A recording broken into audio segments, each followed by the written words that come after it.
বাড়িতে সরকারি ত্রাণের পাহাড় টানা করে তৃণমূল কাউন্সিলরকে মার। উত্তর দমদম পৌরসভার 23 নম্বর ওয়ার্ডের কাউন্সিলর শঙ্কর দাসের বাড়িতে আছড়ে পড়ল জনরোষ।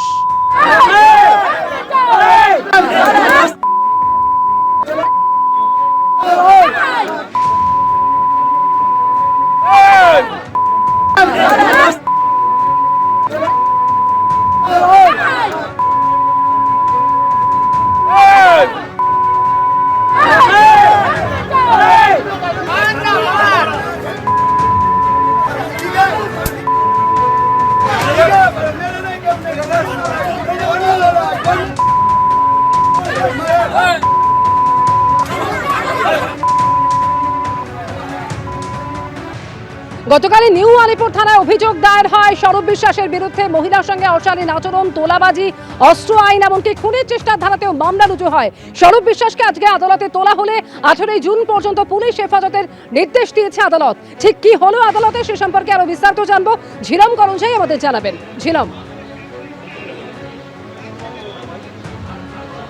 একদমই যেমন তুমি বলছিলে যে গতকাল স্বরূপ বিশ্বাসকে রাতে গ্রেপ্তার করা হয় এবং গ্রেপ্তার করার পর আজকে মেডিকেল করে তাকে এখানে আলিপুর পুলিশ আদালতে তাকে তোলা হয় এবং সেখানে সব পক্ষের বক্তব্য বলা হয়। তার বিরুদ্ধে একাধিক অভিযোগ, যেমন তুমি বলছিলে তোলাবাজির অভিযোগ, খুনের চেষ্টার অভিযোগ, শ্লীলতাহানির অভিযোগ এবং বিভিন্ন ভয় দেখানোর অভিযোগ, অসংখ্য অভিযোগ জমা পড়েছে।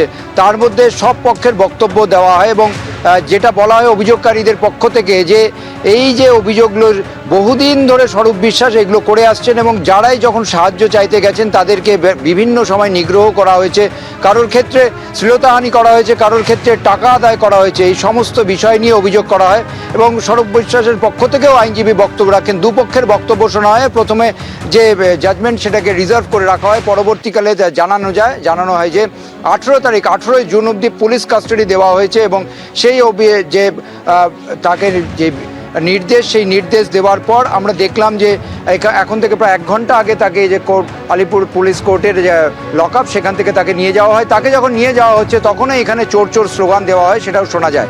তবে যেটা জানা যাচ্ছে তাকে স্বরূপ বিশ্বাসকে এখানে আমরা যখন প্রশ্ন করছিলাম তিনি অবশ্য কোনো প্রশ্নেরই উত্তর দেননি। ভোটে ভরাডুবি হয়েছে একা অভিষেক বন্দ্যোপাধ্যায়, আর আস্থা নেই মমতা বন্দ্যোপাধ্যায়ের এবং সেই দায়িত্বে আনা হলো আরো দুজনকে। ডানা ছাটা হলো অভিষেক বন্দ্যোপাধ্যায়ের। সর্বভারতীয় সাধারণ সম্পাদক পদে আরো দুজনকে আনা হলো। অভিষেকের সঙ্গে যুগ্ম সর্বভারতীয় সাধারণ সম্পাদক হচ্ছেন দোলা এবং ডেরেক। সুব্রত বক্সির জায়গায় রাজ্য সভানেত্রী হচ্ছেন চন্দ্রিমা ভট্টাচার্য। শ্রীরামপুরকে সরিয়ে টিএমসিপির রাজ্য সভানেত্রী প্রিয়াঙ্কা অধিকারী। ঋতব্রতের জায়গায় শ্রমিক সংগঠনের দায়িত্বে আসছেন মলয় ঘটক এবং মহিলা তৃণমূলের রাজ্য সভানেত্রী করা হলো মালা রায়কে। এবিপি আনন্দ, এগিয়ে থাকে, এগিয়ে রাখে।